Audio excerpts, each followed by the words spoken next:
This is way gnarlier than I thought it would be. We can't find Amanda. I enjoy doing something that is difficult and most people would just choose not to. I was on Strava one day seeing what my friends were doing, and Menso had just done this stupid ride, and it was a point-to-point, and the segment on Strava was called the Los Padres Traverse FKT, and somebody tagged me in the comments and said, Amanda, you should go do this. So immediately I'm like, what is this stupid thing and how can I go do it? Because that's like kind of the motivation that I need.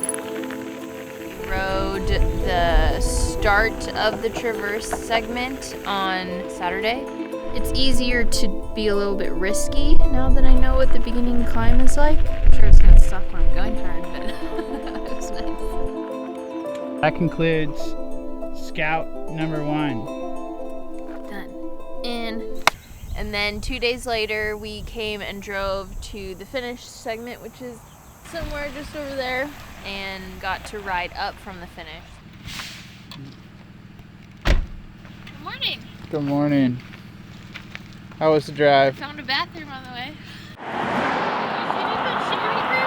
What?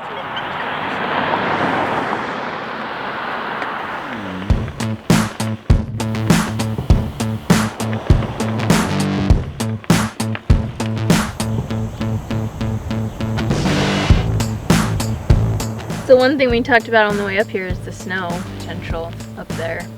And trying to figure out how much of it's going to disappear in a week and a half. If we did it today, there would be probably 4 miles of post-holing. Oh man.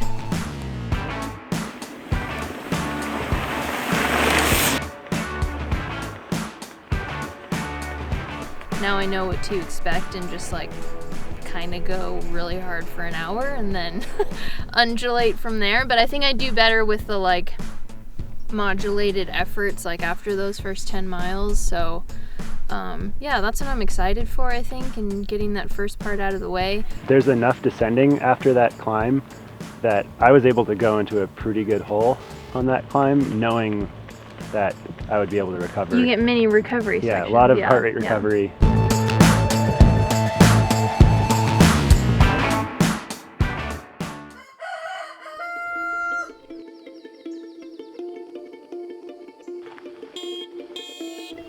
I think I've been very lucky to be surrounded by guys that have wanted to support these crazy things that I do.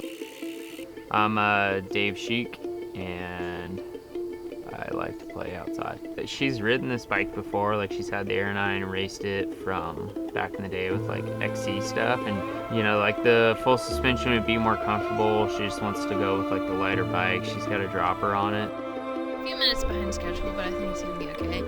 It's warmer than I expected, so I think that'll play nicely. And okay, now comes that. yeah, Roger.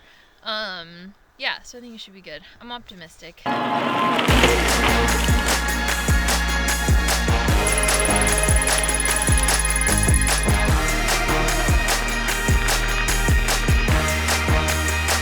Because of all the climbing in that first section, it just really starts your average speed down real slow from the bottom. Once I got up on the ridge, the wind just started howling, and it was like a cross tail, and essentially was just coming from the left side of me anytime I got to an area where the trees or the ridge would disappear, and it was just a straight blowover. That first effort in the beginning, I know was hard, but then you can look forward to all the sections after that. Anytime you go up, there's some sort of descent that follows after it. 3 hours in, 3:02. 26 miles. I got a descent coming up. 5,500 feet of climbing so far. I started hitting gates, and I think that I realized I was getting closer to that big open meadow that I had seen in some pictures before. And I was really hoping to get there at 3.5 hours, and at about 3.5 hours I was only at mile 32 or something. And then I finally round these next couple corners, and it feels like I just entered a different dimension up there. I don't know what just happened, but I just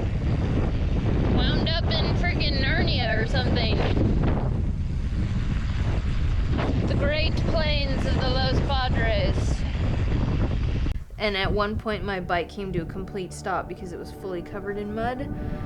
It's on the sand and rocks. Turn this corner into friggin' pothole city from cow hooves.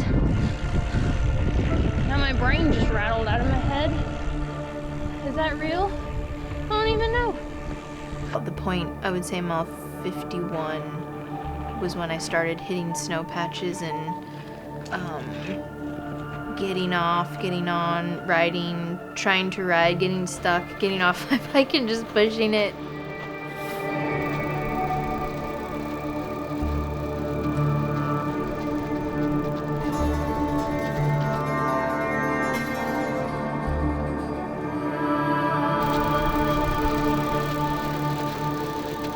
And as much as I could have mentally prepared for that, and David and Kirk going to look at the route, Menso telling me I was going to have to be walking in snow, I was prepared for all of it, but it just, yeah, it was a lot. Vander's gonna make it. So it's just gonna be me, I think. Cramping.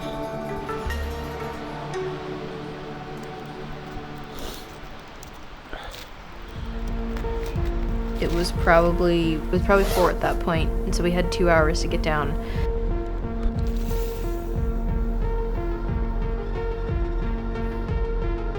It's just so funny how as soon as you know what time the sun disappears, how it turns into like, who cares about this stupid thing we're doing? We all just need to be safe. And yeah, I was not worried about my time or like what we were doing anymore. It was kind of just like, okay, we need to all get down safely.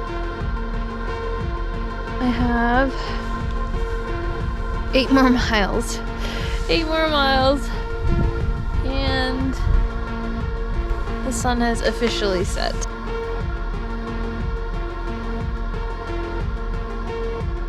Probably finishing in the dark. We have 20 more minutes of the orange sky till it's too sketch. Whew! 76 miles. 9 hours, 23 minutes. Way too much walking.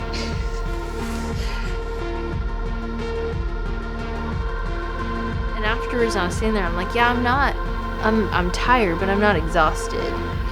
And sitting in the van, I was like, I think I could do that for 4 more days, like if we're talking about Caldera. Like, it wasn't terrible because, you know, it's not physically possible to keep my heart rate up at like 170 for 10 hours straight. It's like you do this hard effort and then you're just mitigating things along the way, and that's like a taste of what is gonna happen in June, I think. So it was good to do that, but in the back of my head, yes, the whole time I was thinking like, I can't wait to come back here and just do this hard.